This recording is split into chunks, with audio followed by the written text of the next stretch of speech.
একটা অবাক করা শিরোনাম। দর্শক দেখেন, আপনি এখন কার কাছে বিচার চাইবেন?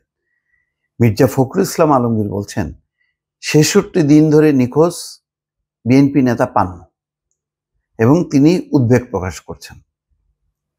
ঢাকার নবাবগঞ্জ উপজেলার বিএনপি সভাপতি আজাদুল ইসলাম হাই পান্নু ৬৬ দিন ধরে নিখোঁজ রয়েছেন। তো ৬৬ দিন ধরে মানে কোন আমলে? এটা তো এই আমলে। এই আমলে নিখোঁজ থাকে, তো এটা মানে এটা তো আওয়ামী লীগ আমলে বললে বুঝতাম যে আওয়ামী লীগ সরকার এটা তারে গুম করে রেখে দিছে। এখন আপনি কাকে বলবেন? ইউনূস সরকার গুম করে রাখছে? এটা কি বলতে পারবেন? বলতে পারবেন না। ইউনূস সরকার এরকম যদি করতো তাহলে এরকম শুধু বিএনপি মানে একজন কেন, অনেকজন ইতিমধ্যে করতো এবং অনেক ক্রসফায়ারও হয়ে যেত, অনেক একেবারে নাই হয়ে যেত।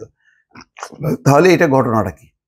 আর ৬৬ দিনের মাথায় এসে এই বক্তব্যটা গণমাধ্যমে আসছে, সেটাও খুব অবাক কাণ্ড। মানে এই ধরনের নেতা তারা ২-৩ দিন না থাকাটাই তো বিরাট ব্যাপার।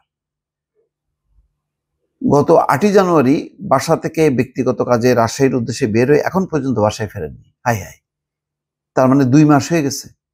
কোথাও তার কোনো সন্ধান পাওয়া যাচ্ছে না। এই ঘটনায় উদ্বেগ প্রকাশ করেছেন বিএনপির মহাসচিব মির্জা ফখরুল ইসলাম আলমগীর। শনিবার দিবাগত রাত ১:১০টায় বিএনপি সহদপ্তর সম্পাদক তাইফুল ইসলাম টিপুর গণমাধ্যমে পাঠানো বিবৃতিতে মির্জা ফখরুল বলছেন, নবাবগঞ্জ উপজেলা বিএনপি সভাপতি আজাদুল ইসলাম হাই পান্নুর হদিশ নেই ৬৬ দিন ধরে। গত ৮ই জানুয়ারি বাসা থেকে রাজশাহীর উদ্দেশ্যে বের হলেও এখন পর্যন্ত তার সন্ধান মেলেনি, মোবাইলটি তার বন্ধ আছে। মির্জা ফখরুল বলেন, এই ব্যাপারে তার ছেলে শিহাব তমাল নবাবগঞ্জ থানায় সাধারণ ডায়েরি করেছেন। এরপর থেকে প্রশাসনের পক্ষ থেকে তাকে উদ্ধারের চেষ্টা করা হচ্ছে বলা হলেও এখনো তার খোঁজ পাওয়া যায়নি। ফলে নানা শঙ্কার মধ্যে দিন কাটাচ্ছে পান্নুর পরিবার। বিষয়টি নিয়ে তার পরিবারের পাশাপাশি দলের নেতা কর্মীদের মাঝে উদ্বেগ উৎকণ্ঠা তৈরি হয়েছে। অবশ্যই তৈরি হবে, এটা তো বিশাল ব্যাপার। মানে একটা মানে উপজেলার সে সভাপতি, গুরুত্বপূর্ণ একটা পদ, সেই সভাপতি নাই আজকে ৬৬ দিন ধরে।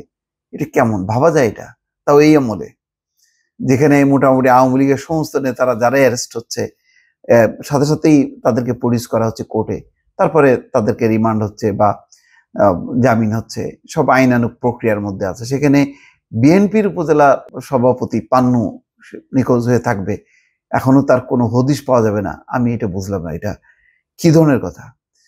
ঘটনায় গভীর উদ্বেগ প্রকাশ করে অবিলম্বে পান্নুকে খুঁজে বের করে তার পরিবারের কাছে হস্তান্তরের জন্য সরকার সহ আইন শৃঙ্খলা বাহিনীর প্রতি অনুরোধ জানান মির্জা ফখরুল। এটা মানে আমি নিজেও এই অবাক হলাম। এই প্রথম আমি নিজে এই খবরটা দেখছি।